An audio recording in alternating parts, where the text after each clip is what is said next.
welcome. And we'll get started today on our topic, which is around psychological safety, which you may find really interesting today.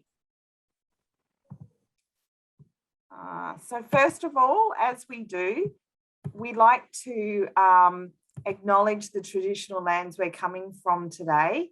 And I'm coming to you from my home in Ipswich, which is right next door to Meanjin. And this is Turrbal Yugara lands as well. And particularly the lands of the Wape tribe. So that's where I'm coming from today. But as always, I love you to chat about what lands you're from, because that helps us to learn each other's land names, because I really hope there is a time when we're always, when we meet people, we say, hi, I'm Sue from a land, because I think that's really part of reconciliation that's really important for Aboriginal communities. So please, by all means, pop where you're from in the chat, because I think that teaches us more. So once again, we have housekeeping. I'll indicate when we're going to turn videos off and on, because we do chat about things confidentially sometimes in these sessions. And I'd like you to feel safe as we are talking about psychological safety, especially today.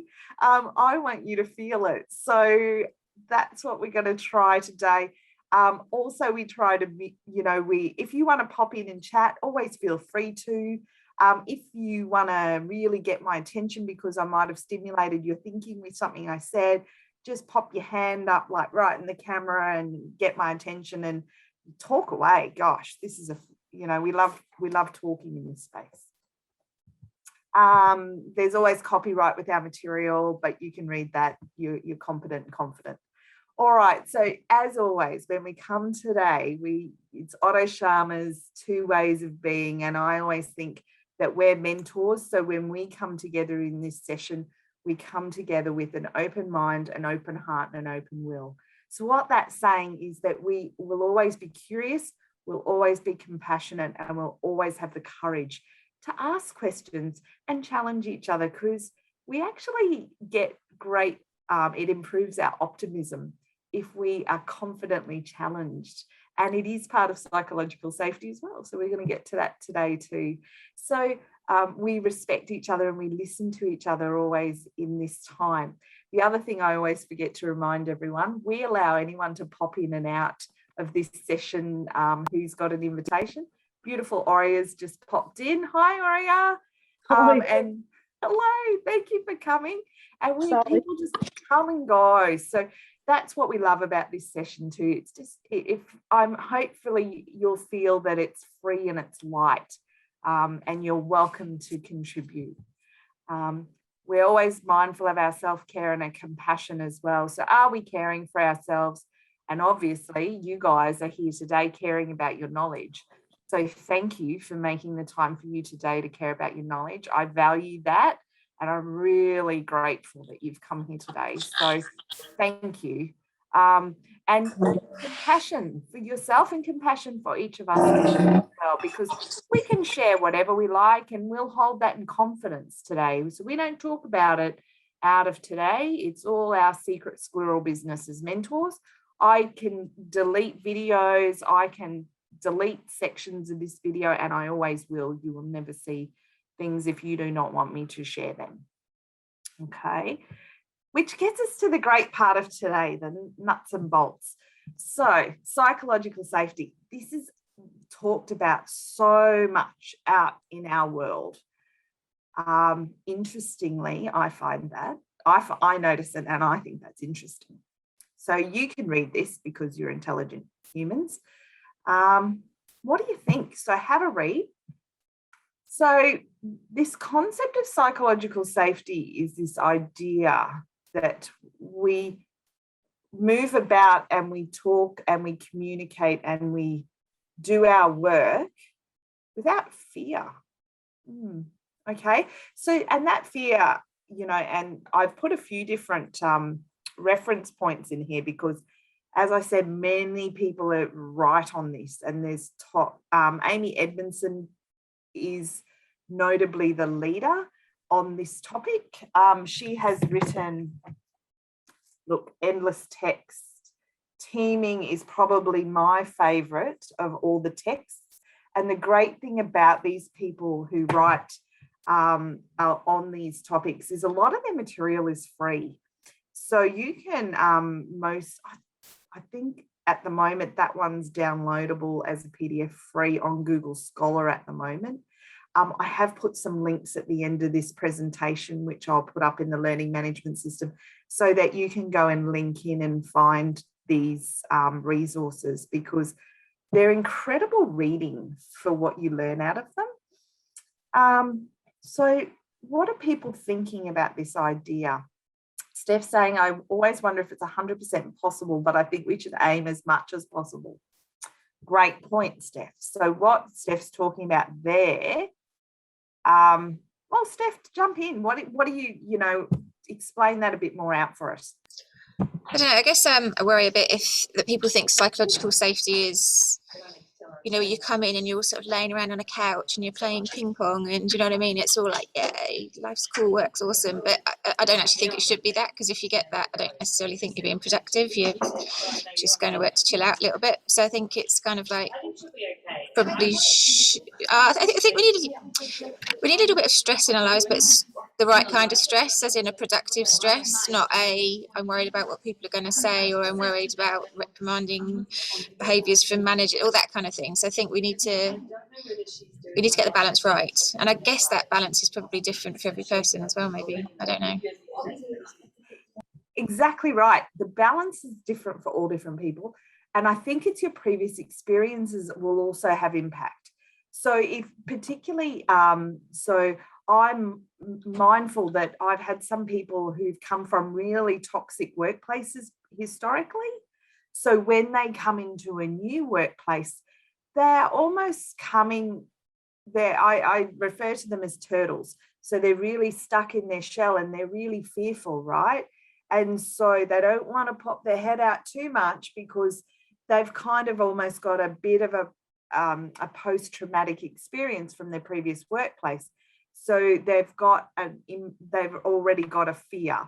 So it's about them, it's about noticing that in a colleague, addressing it, seeing it, and, hopefully them noticing that this workplace is different. Okay, so that's another factor to it as well. But and that's, I like what Steph said there about, we've got to have a balance. And that's so true, because I don't know, a couple of sessions ago, we talked about, positive emotions and negative emotions, and we can't always have 100% positive emotions, because that actually demotivates us as humans. So how do we get the balance right? And it's different for each of us. My balance is different to John's balance, is different to Alex's. We're all different, right? So it's about understanding who we are individually again. So once again, as mentors, what is my balance? When do I feel safe? And if I don't feel safe, what do I do about that? If I have a bit of fear about something, what am I doing? Because I am my own person, I have to sort that out too. So, but the thing that is really important is that psychological safety plays a really important role in your workplace. Okay, so that's what we're going to talk about a bit today as well. So thank you, everyone. Now we're going to pause for a minute, and because I mentioned that Amy Edmondson is the top-notch lady who has studied this and researched this, and in America has actually had a high impact on US health systems in regards to this. So indulge me for 11 minutes as we watch this clip. Is that okay? Hopefully you might need to close it and open it again. Nurse on the night shift in a busy urban hospital notices that the dosage for a particular patient seems a bit high. Fleetingly, she considers calling the doctor at home to check the order. Just as fleetingly, she recalls his disparaging comments about her abilities last time she called him at home. All but certain the dose is in fact fine. The patient is, after all, on an experimental protocol which justifies the high dose. She heads for the cart, gets the med, and goes toward the patient's bed. Quite far from the urban hospital, a young pilot in a military training flight notices that his senior officer might have made a crucial misjudgment. He lets the moment go by. Far from both of those stories, a senior executive who has recently been hired by a very successful consumer products company to join the top management team has grave reservations about a planned takeover. New to the team, feeling like an outsider, everyone else is so enthusiastic about the plan, he doesn't say anything. These are 3 episodes of workplace silence when voice was necessary. Voice would have been helpful. Now, you may think, if I were in their shoes, I wouldn't do that. Or you may be aware, as I am, of just how often this happens in the modern workplace. So I've been fascinated by this problem for a long time. Why does this happen? It's quite simple, actually. It turns out that no one wakes up in the morning and jumps out of bed because they can't wait to get to work today to look ignorant, incompetent, intrusive, or negative, right? No, on average, we'd prefer to look smart and helpful and, positive and helpful. So the good news about all this is that it's very easy to manage, right? Don't want to look ignorant? Don't ask questions. Don't want to look incompetent? Don't admit weakness or mistake. Don't want to look intrusive? Don't offer ideas. And if you don't want to look negative, by all means, don't criticize the status quo. Okay. Now, this strategy, the good news about this very successful strategy is that it works for self-protection. The psychologists call this impression management. And there's a great deal of evidence that we're quite good at it. We learn how to do this sometime in grade school. By the time we're working adults, it's all but second nature. Have you ever had a question and you look around and you don't ask it? No one else seems to be asking. Maybe you're supposed to know. You think, I'll figure it out later, right? So why does this matter? It matters because every one of these moments, every time we withhold, we rob ourselves and our colleagues of small moments of learning. And we don't innovate. We don't come up with new ideas. We don't. We are so busy, unconsciously for the most part, managing impressions that we don't contribute to creating a better organization. The nurses don't call. The pilot doesn't speak up. The executive doesn't say anything. So the good news is that not every workplace is, in fact, this way. There are some workplaces where people absolutely wake up in the morning, if not eager, at least willing and ready to take the interpersonal risks of learning. I call these special workplaces ones that have psychological safety. Now, I'll define psychological safety as a belief that it's absolutely okay, in fact, it's expected, to speak up with concerns, with questions, with ideas, with mistakes. And I got into this. I got interested in this actually quite by accident. Let me tell you how it happened. I joined a team of mostly physicians and nurses, and the job of that team was to find out, to assess, they hoped conclusively, what the actual rate of medication errors was in, let's say, some modern tertiary care hospitals. So their job was to set out to collect data on drug errors, human-related drug errors. My little part was very simple. I was going to ask the question and answer the question of, do better teams, better hospital patient care teams, make fewer mistakes? I used a standard team survey measure to assess the team effectiveness, and trained nurse investigators visited a number of units in 2 hospitals every couple of days for 6 months. These were the data that they came up with. Now, these are adverse drug events, errors, just call them medication errors, that were deemed to be based on human error, expressed in terms of errors per 1,000 patient days. Now, here's where this story gets a little weird. I got the data, I waited patiently, I got the data on the teams, I got the data on the errors, and I ran my analyses. And what did I find? The results were exactly the opposite of what I had expected. It appeared that better teams were making more mistakes, not fewer. Now, from the point of view of a young researcher wanting to publish a paper, this was a real problem. Never mind the other problems, right? And so this was a problem. No, this was a puzzle. So I sat down to think, why else might? I thought about the need for coordination between physicians and nurses. I thought about the need for teamwork on the fly, for speaking up, for double checking. And I thought maybe, in a kind of blinding flash of the obvious, I thought maybe the better teams aren't making more mistakes, maybe they're more willing to discuss them. What if the better teams have a climate of openness that allows them to report and even get to the bottom of these things? Now, having that insight was a far cry from proving it. So what did I do? I sent out a young research assistant to study these units very carefully. He had to have no preconceptions. He didn't know the error rates. He didn't know how they scored on the team survey. He didn't even know my hypothesis. And I said, what do you learn? And you know what he found? He found that these units, these 8 units, were wildly different in terms of whether they were willing and able and did, in fact, talk about errors. Some of them were actually actively talking about them all the time and in the process of trying together to work together to find new ways of reducing them. I called this, much later, I called this psychological safety. Now, you might want to know, what was the sorting rule in this chart? It looked at first like I was trying to get it from highest error rate to lowest, and I just am not very good at math and got mixed up in the middle. No. These are sorted by the research assistant's ratings of the openness of the climate. As you can see, the correlation is very high indeed. Okay, so how do you build it? What do you do? If you're a leader and you say, wow, I want to have psychological safety in my workplace, let me just suggest 3 simple things you can do so that that nurse does make the call. The pilot does speak up. The executive even reveals his concern about the takeover. First, frame the work as a learning problem, not an execution problem. Recognize, make explicit that there is enormous uncertainty ahead and enormous interdependence. Given those 2 things, we've never been here before. We can't know what will happen. We've got to have everybody's brains and voices in the game. That creates the rationale for speaking up.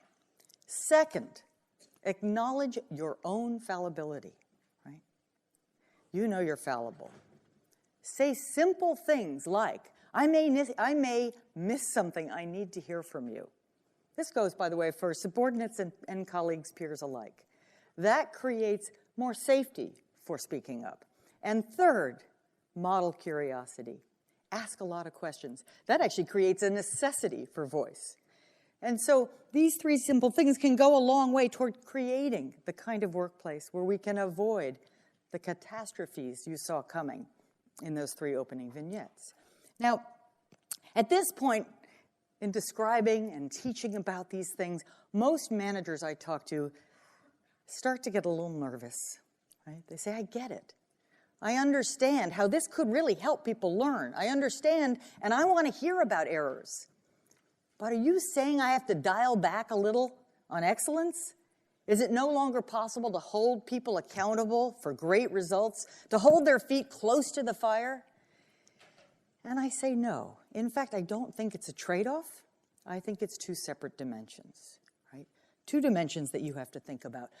In fact, when I'm talking about psychological safety, I'm essentially talking about letting up on the brakes, right? I'm not talking about the gas. Right? I'm not talking about motivation. There's a lot out there on motivation, and it's really important, and it's important to understand it. But I'm talking about it's equally important to free people up to really engage and not be afraid of each other. So if you don't do either, by the way, that's the apathy zone, and that's quite sad. So let's move on. If you only do psychological safety, yes, well, it's possible. You're creating a comfort zone, leaving money on the table, right? But this is the one I'm more worried about, and I wish more managers were worried about it too, right? If you're only talking about people's accountability for excellence and not making sure they're not afraid to talk to each other, then they're in the anxiety zone. This is where the nurse was. This is where that young pilot was. Even the senior executive was in this place, and that's a very dangerous place to be. So, of course, where do I want you to be? I want you to be high, in the learning zone, And let me just say, in case it wasn't clear yet, that this is also one and the same as the high performance zone as long as there's uncertainty and interdependence. If you have no uncertainty and no interdependence, it's fine. You don't need psychological safety, really. It's fun to have, but not necessary. But if you have both uncertainty and interdependence, it's absolutely vital that you have psychological safety. So the workplace out there, the complexity, the interdependence, it's not going to go away anytime soon. We need people to bring their absolute full selves to the challenging jobs ahead, and I hope you will help me create those kinds of workplaces so that they can learn and become their full and most contributing selves. Thank you. Have psychological safety in the workplace. It's interesting because that thing that Steph was mentioning earlier about it's not just all rainbows and unicorns, and it's not cozy where we're all best friends going out for dinner every night of the week.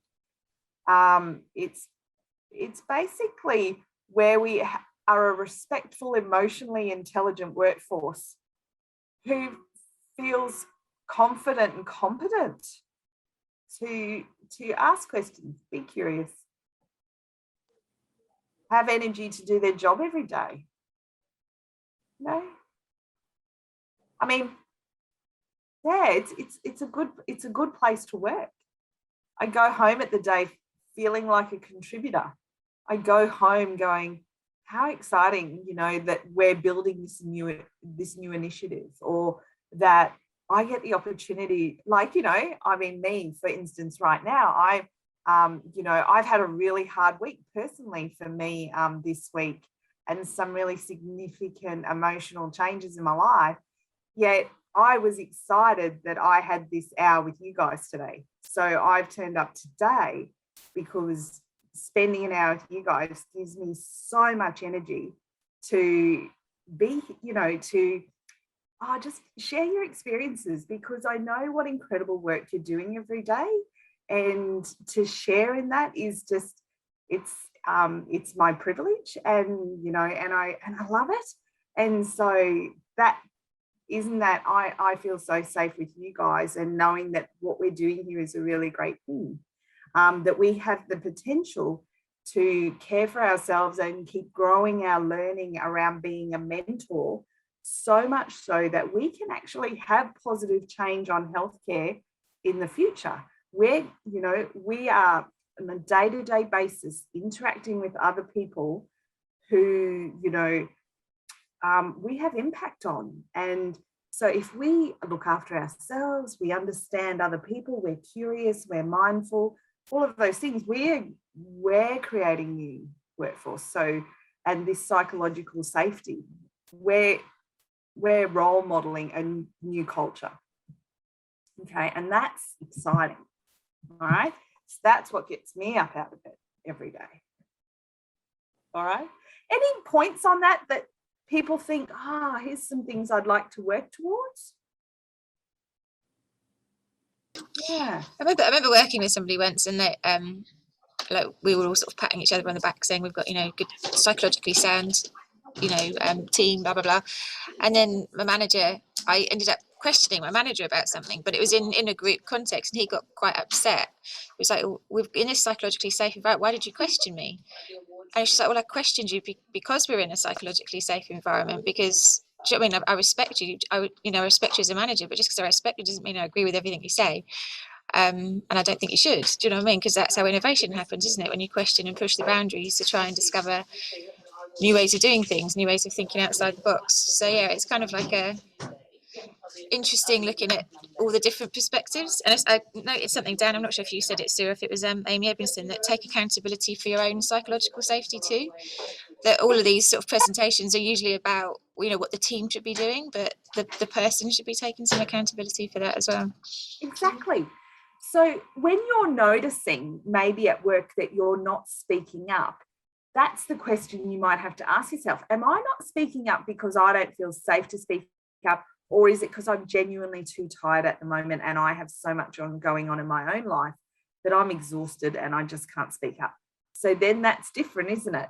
It's, I'm exhausted. So I have to think about that. And that's why as a leader and a mentor, you have to be very aware of, you know, yourself and, you know, doing that emotional check-in every day with yourself, going, how am I going? You know, and if you need a day off to regroup yourself so that you can be the best version of you, so you can go to work and role model what you want to, how you want people to see you, well, take the damn day off, you know, because that's your self-care. That's so vital, right? So that's, you know, it's so important that you care for yourself. And so great point to raise, Steph. Thank you. Because this psychological danger versus psychological safety, you know, it's happening out there. People are going to EAP and people are having conversations with other people, you know, when they're not feeling safe in a workplace, you know, and so it's really good to, you know, even putting these sorts of infographics up on a wall at work and going, hey, you know, reflective question for the day. Do you think we're a psychologically safe organisation, or do you think we've got some psychological danger things going on today? You know, fun reflection for the day, everyone. What do you think? And look, I know I'm being a bit flippant with that, but at the end of the day, that actually even brings it on people's radar to go, oh, what is this thing? What's this thing called? Oh, all right, let's have a think. And, you know, and then it might just stimulate one person to go, oh, okay, well, I might ask you more about that. And then, great, someone's learned something new. What do you think of that plan? So these are all the benefits of psychological safety.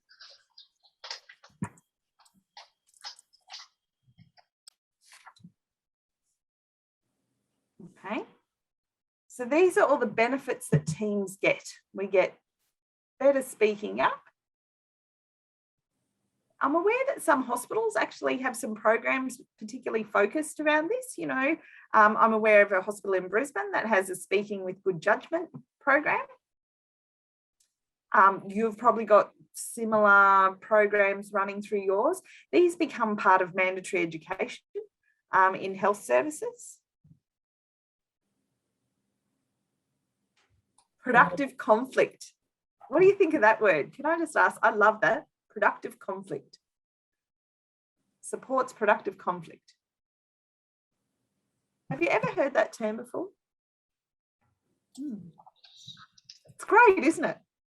So if someone says, oh, you're being a bit combative, could you come back with, no, I think this is productive conflict today. It's good though, and you can take emotions out of a conversation. If someone's, you know, venting and getting a little bit, but if you actually take the emotions out, it's like you've actually probably got a very good point. You're just not, you know, articulating it particularly well. But once you can do that, you can have a good conversation. Yeah, I must admit, so when I started learning about this type of thinking, I loved when I would come across terms like productive conflict. I just went, that's awesome. I'm gonna, you know, and that was, I must admit, as soon as I learned this one, that was like, I think I used it the next day in my work, because I just felt, oh, I've got to find a way to use that tomorrow. Mitigates failure. Oh, we've got a chat. Love a chat. word the day one. Fabulous. Promotes innovation, and that is so important.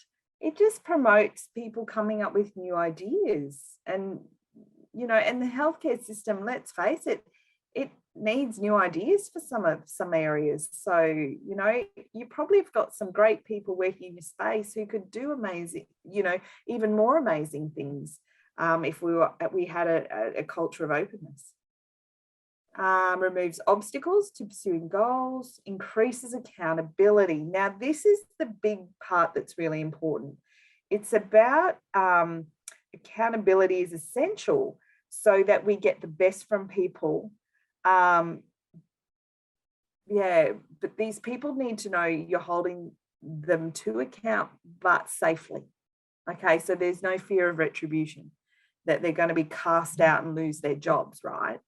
So you have, yeah, so it's holding people accountable without stress and anxiety. Just thinking about that. So holding people accountable without it being stressful and anxiety provoking. How can I do that? How can I do that in health? Can people give me an example? I think it's not giving you a free get out of jail free card. Like, there is consequences that you have to show, that you've learned from it. You have to like have that behavior change, modification, something that there is a contributing, that it's not just my bad, sorry, move on, forget about it. Like, there's that some sort of consequence to what happened. Yes, fabulous. And so an example might be, and I'm just thinking of an example, that happened to me in my nursing career, was I inadvertently gave a beta blocker to someone to far too fast, far too furiously, and put them into a systole, which is pretty significant. Luckily, you can reverse that very quickly. But, I had to go on a bit of a learning plan and had to show significantly increased knowledge of medications, those particular beta block medications, which was fantastic for my knowledge, because I improved my medication knowledge famously after that point, because that was a significant event. But yeah, I got supported and just encouraged to do more education. So to me, that feels like it. Does that seem reasonable to people? Yeah, I would think like mistakes are a great way for people to learn, really. And rather than just saying, I like this slide, by the way, but I was thinking, that would be good at a meeting I'm going to tomorrow with our team, and we can maybe create a bit of conversation around it. It's a great chat point. Yeah, but like you and a lot of other nurses, we've made mistakes. There'd be something wrong if you've been a nurse for many, many years and you haven't made a mistake. And so, that's a great opportunity, I think, as a learning thing. And I can relate to what you're saying, Sue. I've made mistakes. And it's horrible when you make a mistake. You're often busy, you're stressed, and then to have a manager that's sort of not sort of going to speak to you in a condemning way, but this is what we're saying. I'm not condemning you for what you're doing. If you can acknowledge we're all human, but obviously this is serious, and we've got to talk about this, and how can we build on your knowledge? And I think that can be a really positive out of a very negative situation. Yeah. And that's what we want to really work on, the balance and getting people to understand that, that it's not I'm hating on you, or I've got conflict with you, or I'm, picking on you. I'm not bullying you or anything like that. Nothing negative. It's about, I'm here to support your development. And, this had a negative outcome for a person, but let's see what we can do so we don't have that happen again. I think in nursing, this might be a bit contentious, but there is a bit of a culture to eat your own in nursing. So to put your hand up and just say, as a manager, to be supportive of someone when they really have messed up, a mistake has been made, but the support is there. We'll support you as much as we fully can to learn about this, and we'll support you through whatever consequences happen. There's not that many places that do that effectively, I don't think. No. And I think, do you think it's because this is a new way of thinking and we're starting to realise that this is something we need to do more of? Yeah, I don't know. There seems to be this, you're either really, really great at it or really, really bad at it, and there doesn't seem to be too much in the middle. And it's just trying to get that. This is where we need to be. This is the safe zone where we can talk about mistakes and we can talk about errors, and we can, problem-based learning, bit of that as well, to stop events happening in the first place. But until we've got that safety, it's kind of, we're not going to get there. Well, hopefully we've got some, if we keep supporting people to grow their knowledge and learn and lead, I think we've got some real chances to get there. Yeah, it's just about how can we do that with great impact, a little bit more even. I wish I had the answers. I don't know. But this is that great point that she was talking about in there. We've just really highlighted it, this learning zone. This is where we want to be. We want to be here in this learning zone where, you know, people are working hard. They're actually getting up out of bed in the morning, and they, you know, I don't know something when I'm about to do something, but I've got this great colleague called Steph. I'll go ask her. She'll give me a quick run through, but you know, she might be busy, but she knows I only ask when I really need something. So I know Steph's going to give me time. And wow, what a great place that would be, that, you know, we had all of those collaborative learning, nurturing components for each other, you know, and nursing is a really time poor, you know, healthcare is a really, I shouldn't just say nursing, I should say healthcare is a really time poor world, where we are trying to get stuff done. But I think if we worked a bit more together, could that help us? I don't know. I was just putting it out there. Yeah. And also, when we get these slides up on the learning management system for you, there's heaps of notes in the comment, because I've cut and pasted a lot of the text to back some of this up. So you can use all of that text if you want to take it to work and maybe talk about colleagues with it. Stick this up on the wall at work. You know, you might want to use this slide to stick up on the wall at work and share with others. Yeah, feel free. There is a lot more knowledge in the PowerPoint, so I'd love if you read more of that as well. And then, you know, this last point here was, so how can we cultivate psychological safe workplaces? So what can we do now as mentors and leaders, because that's what we all are here in this room today. How can we do that, you know?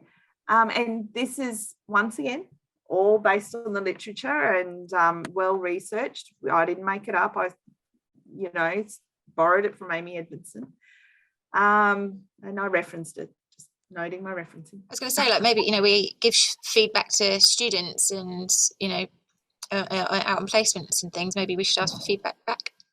Oh, definitely. And that is 360 feedback, which in, you know, in Pepper placements, we 100% do that.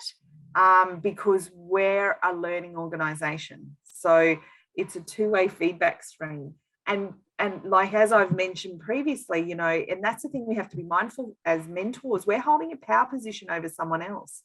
So we have to work with people so they feel safe enough to go, oh, well, you know, you did this a few times and I didn't understand that. Can you tell me more about that? Cool. You know, and I think that's lovely. So yeah, and maybe, I don't know out there if we do we ask students enough what they thought of us? But I like the part I like out of this one, this list, is that idea of cultivating positivity. Basically, this is all about cultivating positivity, and you know, and I think this is a bit of a theme I'm noticing in our Mentor Hub sessions. We always seem to be talking about that idea of positive mindsetting and, you know, nurturing positive thinking and open-mindedness. And I think that's something that is obvious in mentoring that we are really focusing on. And that's a lot what's built into this list. So I'm mindful of the time because we've got a wee 1 minute left. So I guess my last pointed question for you is thinking about this topic we've talked about today. How will you use some psychological safety to be present the way you want to be every day?